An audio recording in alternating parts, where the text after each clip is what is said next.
Uyu ni wa mwanya wo kubashikiriza amakuru mu rurimi rw'ikirundi akabagizwe n'ingingo nkuru zikurikira kuri uyu wa gatandatu niho ugwaruka rungana ibihumbi 10 rwipfuza kwinjira mu rwego rw'abasirikare bato bakoze ikibazo c'imimenyerezo ngororamubiri kubwuvugira igisirikare hakoze abahungu gusa. Bamwe mu bagendesha imiduga bavuga ko no munsi ibitoro biriko biraboneka na cane igitoro cyo mu bwoko bwa essence bagasaba ko nico mu bwoko bwa mazut na cone coboneka ku bwinshi. Done ibyo makuru ni mukanya.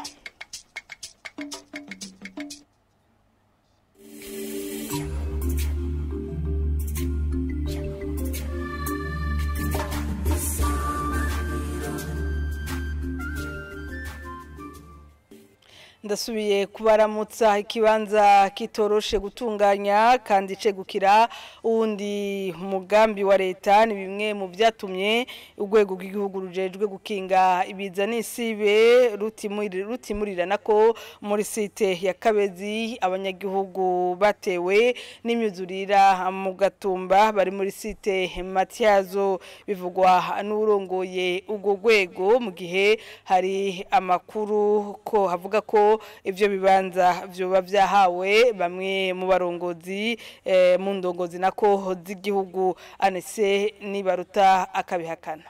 Mu Kabezi twasanze ari site ifise ibibazo ni site ifise ikindi gikorwa ni site ya ewe Burundi urambaye bariko barahatera ibiti ni site rero ya ifise ikindi gikorwa byumvikana yuko iki gikorwa cyo kwimura bajyanye Gatumba bitari vyiza yuko kica kiza guhagarika iyindi migambi.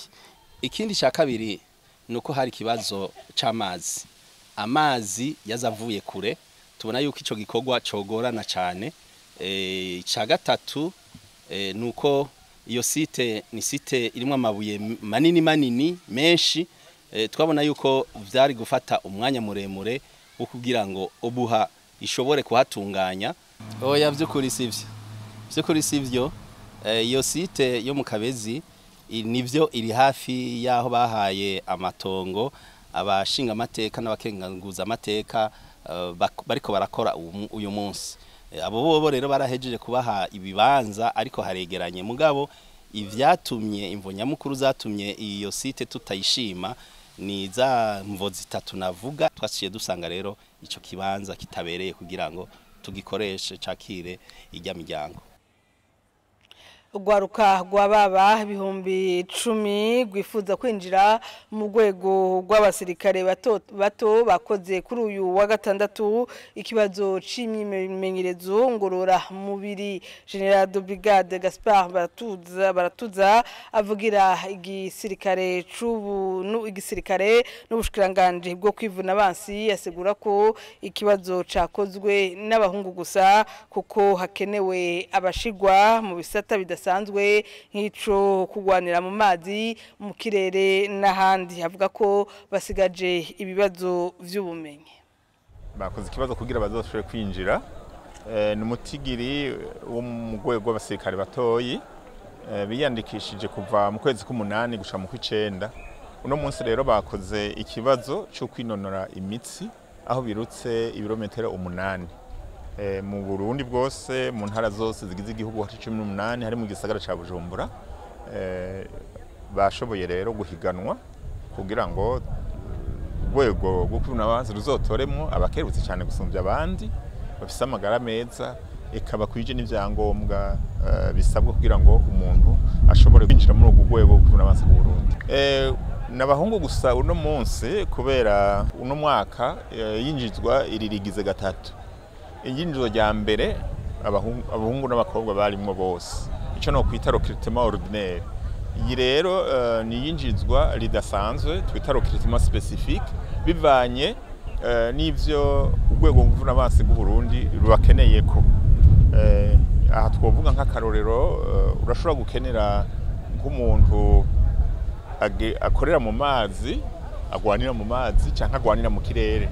Si igihugu cacu gusa mu bihugu byinshi rero abigeme ntibaragera ku rwego rwo turabikorera cyane mu buzi bwo muri izo nzego cyane cyane nko mu mazi mu kirere ariko n'ahandi ntituhibagiye muri recruitment twita ordinaire abasirikare bo mu nzego zose ibitsina byose bibandanya bishigwamwo mugabo yiye ni ya recruitment twita specific imirimo yisangije ikeneye ubuhinga bukenera abahungu gusa.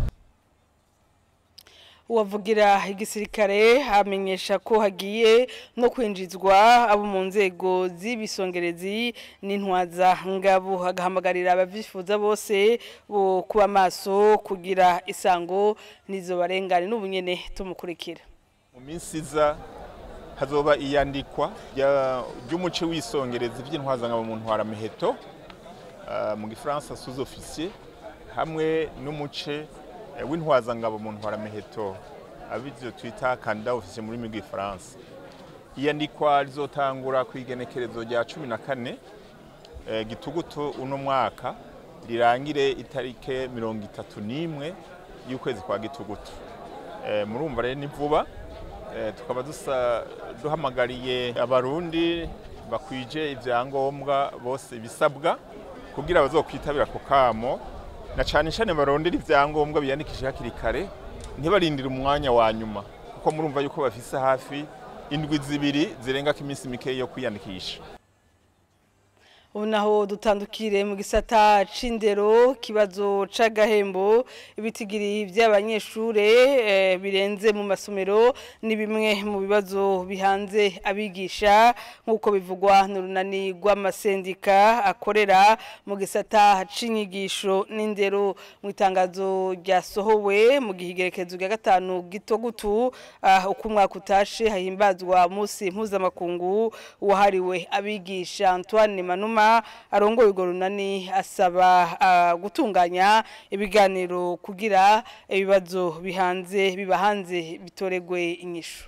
Umwigisha abayeho mu buzima bugoye bigatuma yama mu ruhagarara gutyo ntashobore kurangura neza imirimo ajejwe. Umugambi wo gutunganya imishahara uheruka gushigwaho nta kinini wamwunguye kuko wabangikanye n'iduga ry'ibiciro ku bintu vyankenegwa. Hakenewe itunganywa ry'imishahara rifatiye ku buzima tugezemo. Akazi k'umwigisha gasaba kwitanga. Ivyo navyo ntibishoboka igihe yamana umwitwarariko wo kubaho no kubeshaho abiwe. Muri ico gihe nta musaruro mwiza umwitegako. Iminyanyuro z'ivyigwa n'ubuhinga bwo kwigisha zitigwa neza. Kugire izo mpinyanyuro z'ivyigwa n'ubuhinga bwo kwigisha zigira kanovera, umwigisha yategerezwa kugiramwo uruhara. Ariko ubushikiranganje bw'indero bubicishije ku bisata bijejwe izo mpinyanyuro buriyobagiza intererano y'umwigisha igihe ariwe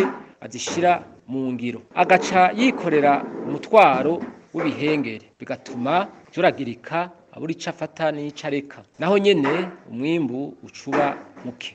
Ibitigiri vy'umurengera by'abana mu mashure kubera ubukene bw'ibirasi n'abigisha bakwiye bituma abana bose badashikirwa n'inyigisho na mwaburya n'intebe usanga zidakwiye. Ibibazo mu gisata c'indero n'inyigisho ni vyinshi. Mu runani rw'amasendika yo mu gisata c'indero n'inyigisho mu Burundi FENASEB twateye akamo ababijejwe kugire babitorere inyishu ariko ntikumvigwa. Imibonano turayisaba tukayironka twaratevye. Nivyo tuganiriye abajejwe indero ntibabifatireko. Leta nifate nkama icivugo c'uyu mwaka kuko nta nyishu zirama ku bibazo bihanze igisata c'indero zishoboka igihe umwigisha canke abamuserukira batumvirijwe. Ni ngombwa habe ibiganiro bikenewe n'amasezerano aboneke nkuko vyagenze muri kahise. Turangirize mu makuru avugwa mu gisata cyo kwiyunguruza bamwe mu bagendesha imiduga barashima uko igitoro kiriko kiraboneka cyane ico mu bwoko bwa essence mu bibanza abanywesherezamwo bitoro mu gisagara ca Bujumbura. Ibitoro byo mu bwoko bya essence biratangwa ukuri kwamye ahandi ico mu bwoko bwa mazut cariko kirahazanwa kuri uyu wa gatandatu yaba abagendesha canke abantu abanywesha canke banyene ibibanza bitangirwamwo igitoro barashima uko uno musi ibitoro biriko biboneka bagasaba ko nico mu bwoko bwa mazutu na cone coboneka ku bwinshi. Jean-Marie Mayonga. Mu bibanza bitangirwamwo igitoro twagendeye aho ni nko kuri station Ribise Rubutanyerera igitoro cyo mu bwoko bwa essence catangwa ukuri kwamye nayo ico mu bwoko bwa mazutu imodoka zikizanye zari zihashitse. Kuri station bita Galerie Glique iri kuri Boulevard Doriprona nta gitoro cahaboneka kuko ngo bari bahejeje kugitanga cyo kimwe no kuri station face à face iri kuri ryo barabara nyene Boulevard Doriprona batubwiye ko barindiriye guhamagagwa kugira ngo baje gugitora. Abakoresha ibitoro kimwe nabanyene ibibanza gitangirwamwo bagashima kona uno musi ibitoro biboneka atamisunikano. Je nanwesheje kandi je byanyoheye gose kubera n'ubwo je narinje mvi safari cyashikanwesha bica biranyohera gose kuko naho naciye hose nabonye ibitoro biko barabitanga neza gose naryoheye gose kubona je shika ndonka gatoro nta kibazo kabisa. Twiyumva neza kuko ubu turiko dukora twunguka imisi heze twaronka amaritiro makeye kuko bitari bimeze neza. Ibitoro by'ubwoko bwa essence ivyo biriko birabonekana neza na mazutu turayiteze mu misi za azoba bimeze nk'uko kwa essence. Bose hamwe bagasaba ko ivyo vyobandanya uko igitoro kiboneke cane na cane nk'ico mu bwoko bwa mazutu abagikeneye bakironke ku bwinshi. Barashobora gukora nk'ikuruse wagiye nk'iyo rubutu bwuki ugasigara yiyumvira aho uza gutwara igitoro ukabura ukagenda ukabura. Je nosaba ko twoguma tukironka uko nyene nk'uko byatanguye. Icyo dusaba nuko ibi bintu vyobandanya uko ko natwe turiko turakora akazi tukabona kariko kagenda neza turanezerwa. Muri ivyo bibanza nkuko twavyiboneye igitoro cyo mu bwoko bwa essence nico caboneka ku bwinshi mu gihe ico mu bwoko bwa mazutu hatari hake bavuga ko kitaraboneka. Akaba ari hano duce turangiriza hano makuru twari twabateguriye ndabashimire mwege mwese mwayakurikiranye.